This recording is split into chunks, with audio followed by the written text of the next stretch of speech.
অবশ্যই এই গোবর মিডিয়াগুলো ২-৩ টে দেশের নাম আপনাকে বারবার বলবে। দেখো, দেখো, দেখো, দেখো পাকিস্তান, এগো দেখো বাংলাদেশ, এখানে দেখো আফগানিস্তান। এই ২-৩ টে। আসলে এগুলো সবগুলো ভারতের সঙ্গে আগে থেকেই তাদের একটা রাজনৈতিক দ্বন্দ্ব লেগে আছে। এখান থেকে অনেকগুলো বিদ্বেষ প্রচার হয়। আর কিছু ঘটে না তা না, কিছু ঘটে। কিন্তু এই ঘটার চাইতে রটাই বেশি। এটা মিডিয়ার মানে দিনকে রাত করা, রাতকে দিন করা। তো আমি এই কথা বলছি না যে পাকিস্তানে মানে এরকম নির্যাতন হয় না, হতে পারে, না হওয়ার কিছু না, হয়। তবে কতটুকু হয়, কত পার্সেন্ট হয়, এগুলো বিবেচনার বিষয়, এগুলো বিশ্লেষণের বিষয়। এবং কেন হচ্ছে, কি কারণ হচ্ছে, এখন কি এই দুই দেশে ধর্ম নিয়ে রাজনীতি করছে, পাকিস্তান ধর্ম নিয়ে রাজনীতি করছে, বাংলাদেশ আহ, ইন্ডিয়াও ধর্ম নিয়ে রাজনীতি করছে, পাকিস্তানও কাশ্মীর নিয়ে রাজনীতি করছে, ইন্ডিয়াও কাশ্মীর নিয়ে রাজনীতি করছে। এখন এই দুই দেশের দ্বন্দ্ব, এটা ধর্মের নামে চালিয়ে দিচ্ছে, অনেক কিছু চালিয়ে দিচ্ছে। তো এখানে মূল ইস্যু এটা নয় যে পাকিস্তান বা বাংলাদেশে হিন্দু নির্যাতন হচ্ছে কি হচ্ছে না, সংখ্যালঘু নির্যাতন হচ্ছে কি হচ্ছে না। এটা আন্তর্জাতিকভাবে কোনো রিপোর্ট হিসেবে পাওয়া যায় না যে আন্তর্জাতিক মহলে মার্কিন প্রতিবেদন বা বিশ্ব রাজনীতিবিদরা তারা এমন সমালোচনা করে, এমনটা পাওয়া যায় না। এটা শুধু আমাদের ইন্ডিয়ান মিডিয়া নয়, ইন্ডিয়ান মিডিয়া অনেক আছে, কিছু গোবর মিডিয়া আছে। এই গোবর মিডিয়াগুলো এই খবরগুলো প্রচার করে, এই গোবর মিডিয়াগুলো। তা এটার জন্য যথেষ্ট। দেখেন, বিশ্বে যেখানে যেখানে বিশ্বে মুসলিমরা বেশি সংখ্যা গুরু, এই ২-৩টে, শুধু বাংলাদেশ, পাকিস্তান, আফগানিস্তান নয়, প্রায় ৫৬+ রাষ্ট্র আছে। কিন্তু মিডিয়াগুলোকে কখনো দেখবেন না তারা এই Dubai, Kuwait, Qatar, Bahrain, Malaysia, Indonesia, Singapore, এগুলোর নাম কখনো তারা বলবে না, ভুল করে বলবে না। এখানে তো মুসলিমের সংখ্যা বেশি, কিন্তু এখানে কই কোনো দ্বন্দ্ব, সাম্প্রদায়িক দ্বন্দ্বস্থানি, মন্দিরকে হামলা করা, হিন্দুদেরকে নির্যাতন করা, মব লিঞ্চিং করা, হিন্দুরা শুয়োরের মাংস খাবে কি খাবে না, বা হিন্দুদেরকে জোর করে কালেমা পড়ানো, হত্যা করা, এরকম ভুল করে একটা রিপোর্ট আপনারা পাবেন না, কেউ দেখাতে পারবে না। ঘুরে ফিরে দুটো দেশের কথা তারা বলে, যে কারণে দুটো দেশ আগে থেকেই ভারতের তথা আমাদের ইন্ডিয়ার সঙ্গে তাদের রাজনৈতিক একখান দ্বন্দ্ব আছে। তো এটা শুধু মানুষকে ঘুরিয়ে দেওয়া, মানে একদম হাতি চলে গেল আর মশার কাছে গিয়ে তারা আটকে থাকে। আর কিছু ভক্ত আছে, অন্ধভক্ত আছে, তাদের কাছে এগুলো মানে কোনো এসব ফ্যাক্ট গুলো কোনো ব্যাপার না। তাদের কাছে গোবর মিডিয়া যেগুলো বলছে ওগুলো ঠিক। হ্যাঁ, আবার অনেকে বলছে দেখো ইন্ডিয়া মে হিন্দু মে খতরে মে হে, বিভিন্ন মিডিয়া প্রচার করছে যে হিন্দুস্তান মে হিন্দু খতরে মে, হিন্দু খতরে মে হে। আমি বুঝি না যে দেশের প্রাইম মিনিস্টার তিনি একজন হিন্দু, স্বরাষ্ট্রমন্ত্রী হিন্দু, সংসদের যতজন আছে তার 98% সব হিন্দু। তো যে দেশে গোটা রাষ্ট্রের নেতা হিন্দু, সনাতনী, তো এই দেশটাতে হিন্দুরা খাত্রেমে কিভাবে হলো? মানে এটা আমার মানে ধরে না। আর কিছু ওই অন্ধভক্ত আছে, গোবর ভক্ত আছে, এরাও এগুলোকে বিশ্বাস করে নাই। যে দেশে প্রাইম মিনিস্টার থেকে শুরু করে একদম এমএলএ মেম্বার পর্যন্ত 95% পুরো হিন্দু সনাতনীদের দখল আছে। এদেশে মুসলিমদের দ্বারা নাকি হিন্দুরা নির্যাতিত, হিন্দু খাত্রি মেহে। আবার উল্টো দিকে চিত্রটা দেখেন, যে Malaysia, Indonesia, Saudi, Kuwait, Qatar, Bahrain, প্রত্যেকটা দেশে হিন্দুরা তারা সংখ্যা খুবই কম, 5%, 6%, 7%, 8% এইভাবে আছে। তো এইসব দেশগুলোতে হিন্দুরা খাত্রেমে নাই, হিন্দুতে কোনো প্রবলেম হচ্ছে না। কিন্তু সংখ্যাগুরু হিন্দুস্তানে হিন্দুরা, এখানে নাকি হিন্দুরা খাত্রে মেহে। মানে এগুলো মানে কি, এগুলো মানুষকে এরকম গোবর ট্যাবলেট খাওয়াচ্ছে, আর কিছু কিছু ভক্তরা খেয়ে নিচ্ছে। মানে এই তাদের বিবেক বা আইকিউ লেভেল কি এত মানুষের মধ্যে কম, মানে এত কি কম হয়, আমি বুঝি না। তাই এগুলো সাধারণত একটু যদি মানুষ যদি চিন্তা করে, মানুষ যদি একটু বোঝার চেষ্টা করে, তাহলে হয়ে যাবে। তো যাই হোক, আপনাদের এতটুকু মানে মূল বিষয় দুটো বিষয়, যে একটা হিন্দু খাত্রিমে বারবার বলে, আর মুসলিমরা যেখানে সংখ্যা গুরু থাকবে হিন্দুদের উপর অত্যাচার করে, এমন নয়। বরং দেখেন, বরং ইন্ডিয়ার সঙ্গে মানে গোটা বিশ্বের মধ্যে যারা হিন্দু রাষ্ট্র, সেটা নেপাল। নেপালের সঙ্গেও ভারতীয় ইন্ডিয়ান হিন্দুদের সম্পর্ক খুব ভালো না। কেন, কি কারণ, আমি তো বুঝি না। যে নেপাল একমাত্র হিন্দু রাষ্ট্র, তারপরে এই হিন্দুদের সঙ্গে ইন্ডিয়ানের শত্রুতা, এত শত্রুতা কেন? ব্যাপারটা কোথায়, ব্যাপারটা কি ঘটছে আসলে? এটা কি আহ, মানে ধর্মের কারণে এই সাম্প্রদায়িক দাঙ্গাগুলো লাগে, না রাজনৈতিক কারণ? এগুলো মানুষের বোঝার সময় এসেছে, মানুষ যদি বুঝতে চায়। তো অনেকে তো বুঝতে চায় না, মাইন্ডটাকে পুরো লক করে রেখে দেয়। তো দর্শক মন্ডলী, আপনাদেরকে দুটো বিষয় আমি জাস্ট বললাম, এক হিন্দু খাত্রে মেয়ে হয়ে, হ্যাঁ এই কথাটা সম্পূর্ণ মিথ্যা। আর যেখানে সংখ্যা গরিষ্ঠ গোটা ভারতবর্ষে হিন্দুরা, নেতা থেকে আমলা গামলা সবাই হিন্দু সনাতনী, এরাই খাত্রে মেয়ে হয়ে গেল। কিন্তু Malaysia, Indonesia, Nepal, Saudi, Kuwait, Qatar, Bahrain আর 56 খান ইসলামী রাষ্ট্র আছে, কোনো যে খাত্রে নেই। দুটো পাকিস্তান, আফগানিস্তানে বারবার ঘুরে ফিরে দেখাবে, বাকি 50টাকে তারা বেমূল্য হজম করে ফেলবে, কেননা এটা তাদের রাজনৈতিক উদ্দেশ্য হাসিল হবে না। তবে এটা দেখা যায় যে ভারতের সঙ্গে নেপালেও সংখ্যাগরিষ্ঠ হিন্দু, কিন্তু সম্পর্ক মোটেও ভালো না। আম সবসময় দ্বন্দ্ব ঝামেলা লেগে থাকে এবং নেপালের হিন্দুরা ইন্ডিয়ান ভারতীয় হিন্দুদের সঙ্গে পছন্দ করে না। একটু ভালোভাবে ঘাটাঘাটি করলে বোঝা যায়। তো বরং দেখা যাচ্ছে যে মুসলিম কান্ট্রি গুলোতে হিন্দুরা সুরক্ষিত আছে। তারা কোনো খাতরামি নেই। ব্যতিক্রম ২-১ টা জায়গাতে হতে পারে। কিন্তু ৫০ মানে 95% মুসলিম কান্ট্রি গুলোতে এ যেকোনো সংখ্যালঘুরা নিরাপত্তাতে থাকে। আপনারা ৫৬-৫৭ খান ইসলামী রাষ্ট্র আছে, সেগুলো একটু ভালোভাবে গুগল করে জেনে নিতে পারেন। তবে ইন্ডিয়ান ব্যাপারটা দেখেন, ইন্ডিয়ান ব্যাপারটা দেখলে আপনি বুঝতে পারবেন। আচ্ছা, ইন্ডিয়ান আপনাকে একটা রিপোর্ট দেখালাম। আমরা কোনো এই WhatsApp ইউনিভার্সিটিতে কোনো নিউজ দেখাচ্ছি না। এটা হচ্ছে হিন্দুস্তান টাইমস। হিন্দুস্তান টাইমসের ২৮শে ফেব্রুয়ারি ২০১৬ মোদিজি ক্ষমতায় আসার পরে ক্লেম করা হচ্ছে কি দেখেন, বলছে সংখ্যালঘুদের বিরুদ্ধে সহিংসতার উদ্বেগ প্রকাশ করছে ৩৪ জন মার্কিন আইন প্রণেতা। মোদিকে লিখেছেন। এটা লজ্জাজনক বিষয় যে মার্কিনরা এসে পরিষ্কারভাবে বলে দিচ্ছে আমাদের দেশের প্রধানমন্ত্রীকে যে সংখ্যালঘুদের উপরে নির্যাতন হচ্ছে, কিন্তু গদি মিডিয়া, গোবর মিডিয়াগুলো এগুলো দেখাবে না। এগুলো তারা কখনোই দেখাবে না। এরা বেমালুম ভুলে যায়। আর এটা কোনো মুসলিম মানে কোনো নিউজ পেপার নয়। আর এটা কোনো মানে গবর নয়, এটা খবর।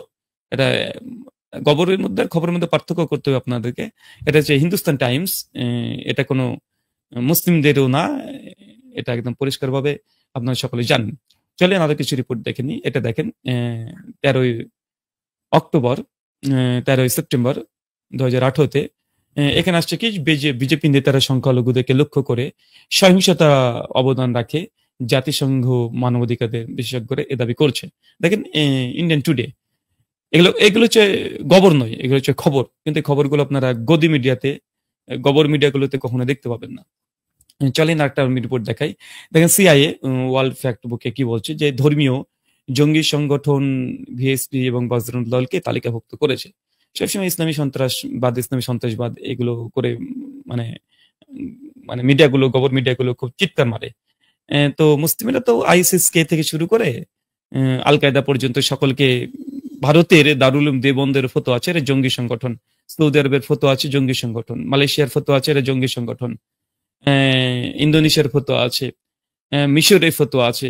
প্রায় ১ লক্ষের ওপরে মুসলিম বিভিন্ন সংগঠন এবং বিভিন্ন প্রতিষ্ঠান, মাদ্রাসা, তারা আইএসএস কে জঙ্গি সংগঠন বলেছে। কিন্তু কোনো গোবর মিডিয়ার ক্ষমতা নেই। এই যে মানে সিআইএ এরা যে এখন এই যে ভাজপাকে আর বজরং দলকে জঙ্গি টেররিস্ট একটা সংগঠন বলছে, তালিকাভুক্ত করে ফেলেছে অলরেডি। তো এখানে তারা মানতে রাজি নেই। মুসলিমদের মধ্যে স্বচ্ছভাবে বলে দাও, মুসলিমরা স্বচ্ছভাবে পরিষ্কারভাবে বলে দেয় যে এরা জঙ্গি সংগঠন। ঠিক আছে? এটা 15 জুন ২০১৮ এটা ইন্ডিয়ান মানে দ্য ইন্ডিয়ান এক্সপ্রেস এই নিউজটা রিপোর্টটা করেছে। এটা খবর, মনে রাখবেন, এটা গবর নয়। আচ্ছা চলুন আরো দেখা যাবে ধর্মীয় মানে সহিংসতার ক্ষেত্রে ভারত বিশ্বের ৪র্থ মানে সবচেয়ে খারাপ দেশ হিসেবে ঘোষণা করছে তার এপ্রিল ২০১৭-তে। কি করব দেখেন, নিজের দেশ সের ব্যাপারে সে এইভাবে অপমান করে যাচ্ছে, কিন্তু আমাদের নেতা মন্ত্রী যারা আছে তারা এই হিন্দু মুসলমান নিয়ে ব্যস্ত আছে। কিন্তু গোটা বিশ্বে তারা ইন্ডিয়াকে বর্তমান সরকার যারা আছে তারা যে অত্যাচার করছে সংখ্যালঘুদের উপরে তার বারবার স্বীকার করছে। কিন্তু যে গল্প শুনেছেন যে ওই যে একটা খরগোশ বা একটা প্রাণী গর্তের মধ্যে মাথা ঢুকে দিয়ে ভাবছে আমাকে কেউ দেখতে পাচ্ছে না, তাকে সকলে দেখতে পাচ্ছে, কিন্তু ও ভাবছে কাউকে দেখতে পাচ্ছে না। কিন্তু গোটা বিশ্বে কি অবস্থা, এটা গোটা বিশ্বের একের পর এক রিপোর্ট করছে। চলেন দেখি ৩১/৫/২০১৮-তে এটা দা ইকোনমি টাইমস এর একখানা রিপোর্ট ২৮শে ফেব্রুয়ারি ২০১৬। এখানে কি বলছে দেখেন, সরি ৩১/৫/২০১৮ মার্কিন প্রতিবেদনে বলা হচ্ছে ভারত গোরক্ষদের বিচার করে না। গোরক্ষ বাহিনী যারা সবসময় মানে বলে যে এই যে মুসলিমরা কালেমা পড়িয়ে হত্যা করেছে, প্রচার করা হচ্ছে যে কাশ্মীরে, যদি এমনটা করে থাকে এটা চরম অন্যায় করেছে। ইসলাম এটা মানে পরিষ্কারভাবে এর বিরোধিতা করে। সূরা বাকারা ২৫৬ নম্বর আয়াত, চ্যাপ্টার 2 কোরআন ভার্স নম্বর 25 পরিষ্কার বলছে লাইক রাফিদ্দিন, ধর্ম নিয়ে কোনো জবরদস্তি নেই, জোর করে কাউকে কালেমা পড়াবে ইসলাম এটা অনুমোদিত নয়। ২৬ জন যে মানে ২৬ জন যে মানুষকে হত্যা করেছে, ইন্ডিয়ানকে হত্যা করেছে, সূরা মাইদা চ্যাপ্টার 5 ভার্স 32 আল্লাহ পরিষ্কারভাবে নিষিদ্ধ করে দিয়েছে। কেউ যদি করে আমরা এটা পরিষ্কারভাবে বলবো যে মানে নিরীহ মানুষের উপরে অত্যাচার করা এটা একদমই অনৈতিক কাজ এবং ইসলাম বিরোধী কাজ, এবং এটাকে পরিষ্কারভাবে যদি জঙ্গি বলে আমাদের কোনো আপত্তি নেই। কিন্তু এর পেছনে কারণ কি এটাকে খুঁজতে হবে। কারণ কি খুঁজতে হবে। ইন্ডিয়াতেও দেখেন অনেক জায়গাতে এই যে মুসলিমরা কালেমা পড়িয়ে তাকে হত্যা করেছে এটা খুব বেশি প্রচার হচ্ছে। কিন্তু ইন্ডিয়াতে সচরাচর দেখবেন জয় শ্রীরাম তথা হিন্দুদের কালেমা, তাদের পবিত্র বাক্য, কালেমা মানে পবিত্র বাক্য, জয় শ্রীরাম বলে কতজন মুসলিমকে পিটিয়ে হত্যা করেছে এর কোনো খবর আছে? এগুলোকে প্রচার করছে? কেন প্রচার করছে না? মুসলিমরা কোনো জায়গাতে করলে এটা গোটা বিশ্বব্যাপী প্রচার হয়ে যাচ্ছে। ইসলামী আতঙ্কবাদী, ইসলামী সন্ত্রাসবাদী, এগুলো অনেক দিনের পর দিন নিউজ চলছে।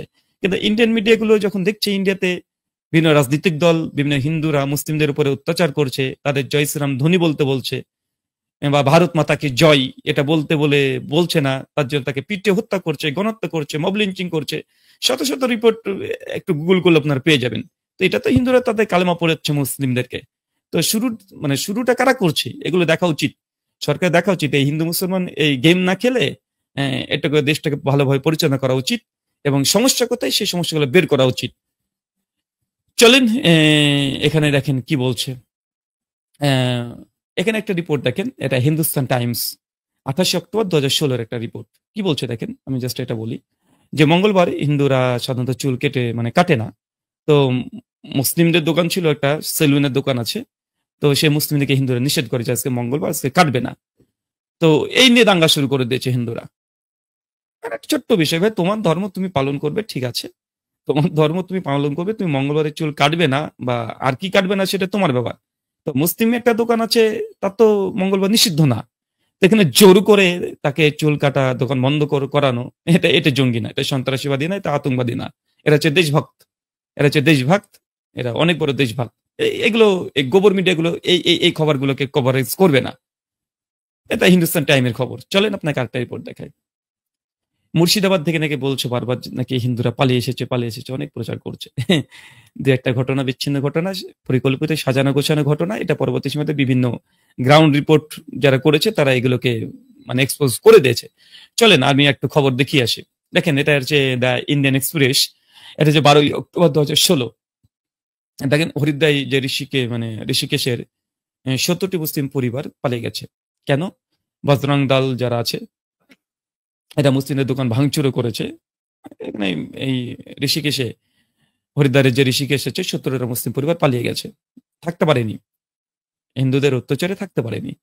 তো এই ন্যারেটিভটাকে উল্টো, যে যেখানে মুসলিমদের সংখ্যাগুরু হিন্দুদের উপরে নির্যাতন করে, এরকম দৃষ্টান্ত কেউ দিতে পারে না, বরং এর দৃষ্টান্ত দেওয়া যায়। এই দেখেন যেখানে সংখ্যাগুরু সনাতনীরা আছে ওখানে মুসলিমদের উপরে অত্যাচার করছে, মুসলিমরা পালিয়ে আসছে, যেটা হরিদ্বার ঋষিকেশে 70টি মুসলিম পরিবার পালিয়ে এসেছে এবং তাদের মুসলিমদের দোকানপত্রকে ভাঙচুর করেছে, এগুলো নিয়ে খবর হবে না। মুর্শিদাবাদে কি ঘটেছে কি ঘটেনি যৎসামান্য একটা ঘটনা, এটাকে নিয়ে মিডিয়া বড় করে প্রচার করেছে। কিন্তু এই হরিদ্বার এই ঘটনা তো বড় ছিল, ওই প্রচার হয়নি দিনের পর দিন ঘটনা। কেন? কারণ এখানে হিন্দুরা এই কাজটা করেছে মুসলিমদের উপরে, তার জন্য এগুলো বেমলন তারা ভুলে যায়।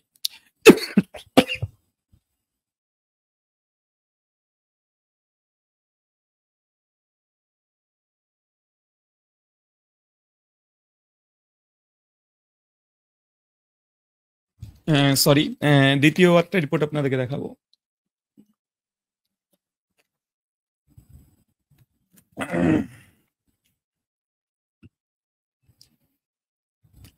আচ্ছা দেখেন ইউপি উত্তরপ্রদেশের, এটা 28/5/2015, 28 মে 2015 একটা রিপোর্ট, বল্লভগড়ের ঘটনা ইউপির। ওখানে কি বলছে দেখেন, যে সাম্প্রদায়িক উত্তেজনায় তাদের বাড়ি ঘরে আগুন ধরিয়ে দেওয়া হয়েছে এবং মুসলিমরা গ্রাম ছেড়ে পালিয়েছে। ইউপি রিপোর্টটা দেখেন, এরকম যে রিপোর্ট দেখাতে শুরু করি কয়েক হাজার রিপোর্ট পেশ করতে পারবো যেখানে হিন্দুদের অত্যাচারে মুসলিমরা পালিয়ে যাচ্ছে, গ্রাম ত্যাগ করে দিচ্ছে, যেখানে মুসলিমরা সংখ্যালঘু সেখান থেকে পালিয়ে যাচ্ছে। দেখেন আপনাকে দেখাচ্ছে এখানে, এটা একটা রিপোর্ট, এটা ইন্ডিয়ান এক্সপ্রেসের রিপোর্ট, এটা গুলো খবর, গোবর নয়, এটা মনে রাখবেন। চলে একটা দেখি বল্লভগড়ের, তার পরের ইন্ডিয়ান এক্সপ্রেস তার রিপোর্ট করেছে 30 মে 2015-তে, যে বল্লভগড়ে তরবারি ও কুড়ুল নিয়ে 2000 লোকের বিরুদ্ধে তারা হামলা করেছিল, তাদের বিরুদ্ধে এফআইআর হয়েছে। আচ্ছা এটা দেখেন, এক সেকেন্ড আমি এখানকার লোগোটাকে একটু তুলে দিই আগে।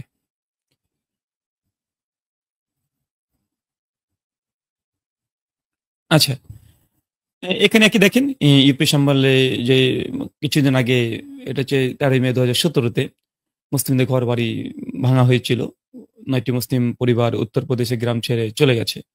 এটা ইন্ডিয়ান এক্সপ্রেস রিপোর্ট করেছে। আমি জাস্ট ইউপির কথা বলছি, ইউপিতে যেখানে মানে একদম কট্টরপন্থী হিন্দুত্ব, মানে গোটা ভারতবর্ষে তো যা চলছে চলছে, ইউপি তো কট্টরপন্থী যোগী রাজ্য। এখানে কি ঘটনা ঘটছে আপনারা দেখে নেন। থাকে না, মুসলিম থাকতে পারছে না, যেখানে হিন্দুত্ববাদী কায়েম হয়েছে সেখানে মুসলিমদের তো পালাতে বাধ্য হচ্ছে। তাই তাদের গ্রাউন্ড রিপোর্ট গুলো দেখেন, সম্বলাই গ্রামে 33টি পরিবার পালিয়েছে। The Times of India 16 May 2017 report. এটা দেখেন the Times of India 16 September 2017 কি বলছে, গুজরাটে যে ভাদাং গ্রাম আছে 57টি মুসলিম পরিবার বাড়িঘর ছেড়ে পালিয়েছে।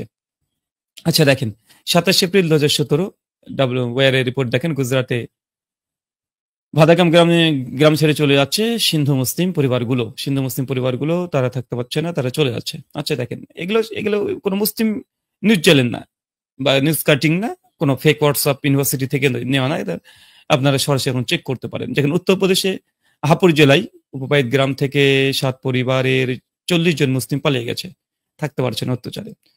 30 এপ্রিল 2017 দা হিন্দু পত্রিকার নাম। আচ্ছা জাগরণ থেকে দেখেন, এই যে গুজরাটের পাটনাতে সাম্প্রদায়িক দাঙ্গা, মুসলিম পরিবারগুলো গ্রাম ছেড়ে চলে গেল। জানা হচ্ছে দেখেন এটা 26 মার্চ 2017। একটা রিপোর্ট দেখেন, উত্তরপ্রদেশে বেরেলি যে গ্রাম, পোস্টার মুসলিমদের গ্রাম ছেড়ে চলে যেতে বলা হচ্ছে।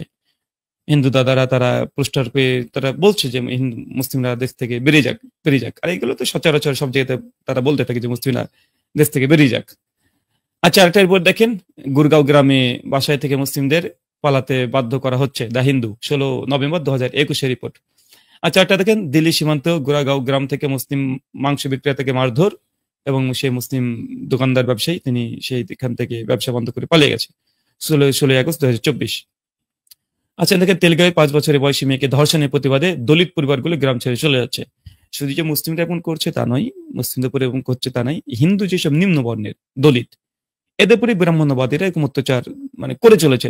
প্রতিদিন তারা একটা না একটা ঘটনা ঘটছেই। যে 5 বছরের একটা মেয়েকে ধর্ষণের প্রতিবাদ করেছিল দলিতরা, এই জন্য পরিবারগুলোকে গ্রাম ছেড়ে চলে যেতে হচ্ছে। চিন্তা করতে পারছেন? আচ্ছা একটা রিপোর্ট দেখেন, আমি দলিতের কিছু রিপোর্ট দেখাই। যে গুজরাটের রন্তর গ্রামে 14টি দলিত পরিবার গ্রাম ছেড়ে মানে ছাড়ছে। এখন দেখেন এগুলো কি হচ্ছে। আমি অথেন্টিক সব নিউজ পোর্টাল থেকে দেখাচ্ছি। The today 28 May 2015, Indian today, এখানে একই কথা বলছে যে বৈষম্যের কারণে হরিয়ানার হিসার জেলায় ভাগনা গ্রামে 77টি দলিত পরিবার তাদের গ্রাম থেকে বিতাড়িত হয়েছে। দলিতদের মুসলিমদের এবং দলিতদের একই অবস্থা। উচ্চ বর্ণের হিন্দু যারা আছে, ব্রাহ্মণ্যবাদী যারা আছে, শাসক যারা আছে, তারা এই কাজটাই করছে।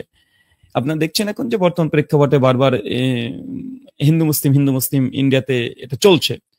যখন দেখবেন ইন্ডিয়াতে যদি মুসলিম শূন্য হয়ে যায় না, তখন তারা আক্রমণ কার উপরে করবে? দলিতদের উপরে। এরাও হিন্দু, নিম্নবর্ণের হিন্দু, এদের সঙ্গে। তো যতদিন ইন্ডিয়াতে মুসলিমরা আছে ততদিন মানে পরোক্ষভাবে দলিতরাও একটু হলে তারা সুরক্ষিত আছে। মুসলিম যদি শূন্য হয়ে যায় তাহলে নেক্সট টার্গেট এই দলিতদের, খ্রিস্টানদের। কেন তার দলিতদেরকে ছাড়ে না, খ্রিস্টানদেরকেও ছাড়ে না। চলে আমি এই জাস্ট কিছু রিপোর্ট আপনাদেরকে পেশ করলাম। তো সম্মানিত দর্শক মন্ডলী, এগুলো কথা বলার উদ্দেশ্য হচ্ছে যে এইসব গদি মিডিয়া যারা আছে, মানে আপনি গোবর মিডিয়া বলতে পারেন, এরা বিক্ষিপ্ত দুই একটা ঘটনাকে তারা বড় করে এমন ভাবে প্রচার করে দেবে যে না কি কি ঘটছে, অথচ প্রতিদিন আমি এগুলো 2016-17 জাস্ট নিউজ পোর্টালগুলো থেকে খুলে খুলে দেখালাম এবং পরিষ্কারভাবে মার্কিন বিভিন্ন তারা বলছে যে ইন্ডিয়াতে মানে সংখ্যালঘুদের উপরে নির্যাতন চলছে। তারপরে ভক্তরা অন্ধ, এরা মুসলিমদের দোষ দিবে। যেখানে মুসলিমরা সংখ্যালঘু গুরু, সেখান থেকে হিন্দুদের উপর অত্যাচার করে। অথচ পৃথিবীর 57খানা রাষ্ট্র কোনো জায়গায় অত্যাচার হয় না। হিন্দুরা দিকে খাত্রে মেহে, মুসলিম কান্ট্রিগুলোতে হিন্দুরা খাত্রে মে নেই। আচ্ছা ইন্ডিয়াতে বড় সংখ্যা গুরু, প্রধানমন্ত্রী থেকে শুরু করে নিম্ন লেভেলের একজন এমএলএ মেম্বার পর্যন্ত 98% হিন্দু হওয়ার পরেও এরা নাকি খাত্রে মেহে। এদিকে কোন ট্যাবলেট খাওয়াচ্ছে এরা নিজেও বোঝে না। ভোট ব্যাংক যে বিভিন্ন জায়গাতে সাম্প্রদায়িক উস্কানি এগুলো হচ্ছে, এটা কেন হচ্ছে এগুলো কারণ আগে বের করা উচিত। দোষীকে বা নির্দোষকে এটার পূর্বে এটা জানা উচিত যে এই সাম্প্রদায়িক উস্কানি কেন দেওয়া হচ্ছে। এবং অনেকে একতরফা শুধু মুসলিমদের উপরে এখানে অভিযোগ করছে যে মুসলিমরাই যেখানে বেশি সংখ্যা গরিষ্ঠ থাকবে সেখানে মুসলিমরা মানে সংখ্যা লঘুদের উপরে নির্যাতন করে। উদাহরণস্বরূপ সাধারণত তারা পাকিস্তান, বাংলাদেশ, আফগানিস্তান এই কয়েকটা দেশের নাম বলে। তো যাক আমি এতটুকুই বলতে চাই, যারা বলতে চাই এভাবে যে বর্তমান প্রেক্ষাপটে যে মুসলিমরা যেখানে সংখ্যা গুরু সেখানে সংখ্যালঘুদের উপরে অত্যাচার করে। আসলে এটা শতভাগ মিথ্যা কথা এবং এটা হলুদ মিডিয়া তারা এইভাবে প্রচার করছে জাস্ট। যখন এই প্রশ্ন করবে তাদেরকে একটা প্রশ্ন করা যেতে পারে। দেখেন মালয়েশিয়া প্রায় ৭৬% মুসলিম এবং সেটা ইসলামিক কান্ট্রি। ইসলামের যে গোটা বিশ্বে যে ৫৬খানা মুসলিম কান্ট্রি আছে তার মধ্যে মালয়েশিয়াও অন্যতম। তো মালয়েশিয়াতে তো 76% প্রায় মুসলিম আর ৬ থেকে ৭% হিন্দু সনাতনীরা আছে। তো আজ পর্যন্ত মালয়েশিয়াতে কোনোদিন আমরা এটা নিউজ দেখলাম না যে কোনো মুসলিম হিন্দুদের উপর অত্যাচার করেছে বা কোনো মুসলিম হিন্দুদের মন্দির ভেঙেছে বা যে কোনো সাম্প্রদায়িক কথা। এটা তো মালয়েশিয়ান মুসলিমদের মধ্যে পাওয়া যায় না। কেন তাদের আর্গুমেন্ট হচ্ছে এটাই যে মুসলিমরা যেখানে সংখ্যা গুরু তো সেখানে সংখ্যালঘুদের উপর অত্যাচার করে। তো এখানে কই মালয়েশিয়া, ইন্দোনেশিয়া এগুলো যদি আপনি দেখেন, দুবাই, কুয়েত, কাতার, বাহরাইন এইসব জায়গাতে কই এখানে তো মুসলিমরা তো সংখ্যা গুরু। ওই ভুল করেও তো একটা খবর আসে না। তো যেখানে আসলে এই অভিযোগটা সাধারণত বলা যেতে পারে যে এটা মানে সনাতনীদের তরফ থেকে ঠিক আছে যে তারা যেখানে সংখ্যা লঘু তারাই মানে সংখ্যা গুরু তারাই সংখ্যালঘুদের উপরে আক্রমণ করছে। এটা জ্বলন্ত প্রমাণ একাধিক জায়গাতে পাওয়া যায়। চলেন একটা জাস্ট এখানে আমি দেখিয়ে দিই। দেখেন ইন্ডিয়ান টুডে, এটা কোনো ফেক নিউজ চ্যানেল না আর কোনো হোয়াটসঅ্যাপ ইউনিভার্সিটি থেকেও এইসব তথ্যগুলো আমরা শেয়ার করি না। এখানে ইন্ডিয়ান টুডে একটা রিপোর্ট করেছে যে যে অ্যাটাকস এগেইনস্ট মুসলিম দলিতস, মানে বিভিন্ন হিন্দুদের মধ্যে নিচু স্তরে যারা আছে দলিত, এরকম কি বলছে তার ইন্ডিয়ান টুডে রিপোর্ট করে তারা বলছে যে মোদী শাসনামলে ভারতে মুসলিম ও দলিতদের উপরে আক্রমণ তীব্রভাবে বৃদ্ধি পেয়েছে। মার্কিন প্রতিবেদন, মার্কিনরা এই কথা এসে ভারতবর্ষের প্রধানমন্ত্রী প্রসঙ্গে এরকম রিপোর্ট পেশ করছে। এটা ভারতীয় হিসাবে আমাদের লজ্জাজনক বিষয় যে ভারতীয় প্রাইম মিনিস্টার নরেন্দ্র মোদীজি তিনি যখন ভারতবর্ষে ক্ষমতায় আসেন তারপর থেকেই মার্কিন প্রতিবেদন দিচ্ছে তারা যে মোদীর শাসন বলে তথা মুসলিম এবং দলিতদের উপরে আক্রমণ মানে তীব্রভাবে বাড়ছে। তো এটা উল্টো, মানে পুরো এইসব গদি মিডিয়াগুলো, মানে গদি মিডিয়া ঠিক নাই, এই গোবর মিডিয়াগুলোকে যে প্রচার করছে যে মুসলিমরা যেখানে সংখ্যায় বেশি সংখ্যালঘুদের উপরে নির্যাতন করে অত্যাচার করে, কিন্তু তার উল্টো হয়ে যাচ্ছে। যে পৃথিবীতে প্রায় ৫৬খান ইসলামী রাষ্ট্র আছে, ৫৬ ইসলামী রাষ্ট্রের মধ্যে আপনি Dubai, Kuwait, Qatar, Bahrain, Malaysia, Indonesia, Singapore যতগুলো দেখবেন আপনি দেখেন, সবগুলোকে দেখেন। হ্যাঁ, ৩ সুনান তিরমিজি হাদিস নাম্বার ৪১৫। আল্লাহ নবী বলছেন কেউ যদি প্রত্যেকদিন ১২ রাকাত সুন্নাত নামাজ, কত রাকাত? কি নামাজ? বাঙালিতে ফরজি পড়ে না সুন্নাত। হ্যাঁ, সুন্নাত নামাজ ১২ রাকাত যদি কেউ পড়ে, হেফাজত করে, বাইতুল ফিল জান্নাহ, তার জন্য জান্নাতে ঘর দিবেন আল্লাহ। পড়বো তো ইনশাআল্লাহ। এই আমলটা আমাদের হানাফি ভাইরা বেশি করে, আহলে হাদিসের মধ্যে ঘাটতি আছে। জি, এই ১২ রাকাত সুন্নাত নামাজ হানাফি ভাইরা কন্টিনিউয়াসলি পড়ে। ১২ রাকাত তো পড়ে আরো নফল নামাজ বসে বসে পড়ে কি পড়ে না? কথা বলেন। আপনি নিজেকে এত আহলে হাদিস দাবি করছেন, এই ১২ রাকাত সুন্নাতের বরকতে ফজিলতে হানাফি ভাইরা যদি আগে থেকে জান্নাতের ঘর পেয়ে যান, আপনারা কি করবেন? ঘরে বাইরে গিয়ে দাঁড়িয়ে দেখবেন? এত তাকে বেদাতি বলছেন যে এই আমলটা বেদাত, ওটা সুন্নাত। যদি এই আমলের কারণে ওদের সমস্ত গুনাহ আল্লাহ ক্ষমা করে জান্নাতকে ঘর দিয়ে দেয়, আপনি কি করবেন? ১২ রাকাত সুন্নাত মিস করা যাবে না। কখন? জোহরের আগে ৪, পরে ২, মাগরিবের পরে ২, এশার পরে ২, ফজরের আগে ২। হুজুর ফজরের আগে ২ পড়তে পারিনি, জামাত শুরু হয়ে গেছিল। জি, ফজরের ফরজ নামাজ পড়ে সালাম ফিরিয়ে সঙ্গে সঙ্গে ২ রাকাত নামাজ পড়ে নেবেন, মিস করবেন না। ১২ রাকাত। কত রাকাত? চাচা আপনাকে আরেকটা নসিহত করে যায়, সহিহ বুখারী ৭৩১ নম্বর হাদিস। আল্লাহ নবী বলছেন পুরুষ মানুষের জন্য সুন্নাত নফল নামাজ মসজিদের চাইতে বাড়িতে উত্তম। কোথায় উত্তম? চাচা সুন্নাত নামাজ কোথায় পড়তে হয়? নফল নামাজ কোথায় পড়তে হয়? বাড়িতে। আপনি কোথায় পড়েন? কোথায় পড়েন? কেন মসজিদে পড়বেন? ওযু কেন আপনি মসজিদে করতে হবে? বাড়ি থেকে আপনার ওযু করার জায়গা নেই, বাড়ি থেকে পানি নেই, বাড়ি থেকে নামাজ পড়ার জায়গা নেই। যে নামাজ না থাকে, আবু বকর রাদিয়াল্লাহু আনহু, ওমর বিন খাত্তাব, সাইদ বিন মুসাইব, জাবের বিন আব্দুল্লাহ, তাই প্রত্যেকের বাড়িতে স্পেশাল একটা ঘর ছিল। তারা ঘর তৈরি করত শুধু ইবাদত করার জন্য। আল্লাহর সাথে কথা বলার দরকার আপনার রাত্রিবেলাতে, ওযু করে বাড়িতে সঙ্গে সঙ্গে ওই ঘরের মধ্যে প্রবেশ করেন, কোরআন, তাসবিহ, তাহলিল, জিকির, আজকার যা ইচ্ছা তাই করেন। ২ রাকাত করে তাহাজ্জুদের নামাজ পড়েন। নামাজের মধ্যে কত স্বাদ, কত মিষ্টি, আপনি তখন বুঝতে পারবেন। যদি ইবাদতের জন্য স্পেশাল একটা ঘর তৈরি করতে পারেন, আপনাকে বলছি না একদম সুন্দর টাচ দিয়ে তৈরি করতে হবে, যে জায়গা না থাকে বাড়ির ছাদের উপরে একটা টিনের বেড়া দিয়ে হোক, পাটকাঠি বেড়া দিয়ে হোক, একটা ঘর তৈরি করেন, নাম দিয়ে দিবেন ইবাদত খানা, একদম জায়নামাজ বিছিয়ে দিবেন, তসবিহ টসবিহ রেখে, আতর সেন্ট গোলাপ রেখে, কোরআন মাজিদ সাজিয়ে রেখে, যখনই নফল নামাজ পড়ার দরকার, সুন্নাত নামাজ পড়ার দরকার, জিকির করার দরকার, তসবিহ তাহলিল নফল নামাজ পড়ার দরকার, ওই ঘরে গিয়ে নামাজ পড়বেন, দেখবেন নামাজে কত স্বাদ। আপনি বলছেন হুজুর নামাজ পড়ি, কিন্তু নামাজ পড়তে পড়তে ব্যবসাও করি, এরকম আছে না নাই? নামাজ পড়ছেন, নামাজের প্রতি ভক্তি নেই, শ্রদ্ধা নেই, আছে না? নামাজ পড়ছেন, বিভিন্ন খেয়াল চলে আসছে, কেন? কারণ আপনি নামাজের পরিবেশ তৈরি করতে পারেননি এখনো। সুন্নাত নফল নামাজ নবী মসজিদে পড়তেন না। আমি বলছি না যে সুন্নাত নফল নামাজ মসজিদে পড়া জায়েজ নয়, বলছি জায়েজ। তা উত্তম কোথায়? কোথায়? বাড়িতে। আমরা আহলে হাদিস, আমরা তো বলি সুনান আবু দাউদ 570 নম্বর হাদিস, আল্লাহ নবী বলছেন মেয়েদের জন্য ফরজ নামাজ বাড়িতে পড়ার চাইতে মসজিদে উত্তম, মসজিদে পড়ার চাইতে বাড়িতে উত্তম। মেয়েদের জন্য ফরজ নামাজ কোথায় উত্তম? চাচা বাড়িতে উত্তম। কিন্তু আমরা আহলে সুন্নাত মেয়েদেরকে মসজিদে নিয়ে যাওয়ার জন্য আন্দোলন করছি, বই লিখছি না ভাইজান। কেন? শুধু মেয়েরা মসজিদে নামাজ পড়বে এটা জায়েজ। উত্তম কোন জায়গায়? বাড়িতে। তারপর আপনি মসজিদে নিয়ে যাচ্ছেন, মেয়েদেরকে নিয়ে যাচ্ছেন না, তো আপনার বাড়িতে কেন ইবাদতখানা নাই? কেন নাই? এই সুন্নাতটা হিন্দুরা বেশি পালন করে এখন। নবীর সুন্নাত মুসলমানে পালন পালন করা করে হিন্দুরা। ভাঙা বাড়ি হোক, টিনের বাড়ি হোক, তারপর সিঁড়ির তলে দেখবেন ছোট্ট একটা ঠাকুর ঘর করে দিয়েছে, গণেশের মূর্তি, শ্রীকৃষ্ণের মূর্তি রেখে দিয়ে প্রতিদিন সকাল সন্ধ্যাবেলায় তারা শাঁখ বাজাচ্ছে, শঙ্খ বাজাচ্ছে আর মন্ত্র পাঠ করছে। ইয়া দেবী, ভাই মন্ত্র পাঠ করে না?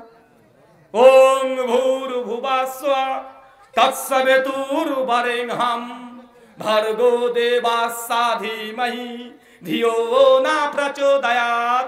পড়ে না?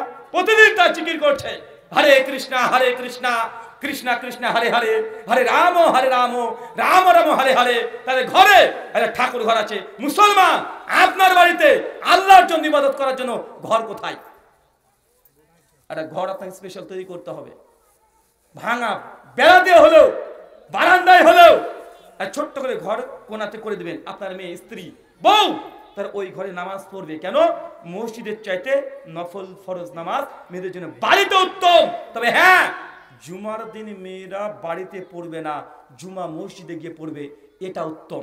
কিন্তু আমাদের হানাফি ভাইরা বলে যে মেয়েদের মসজিদে যেতে দেওয়া যাবে না, বাধা দেবে তারা মাকরু বলে। তাদের এই ফতোয়া ঠিক না।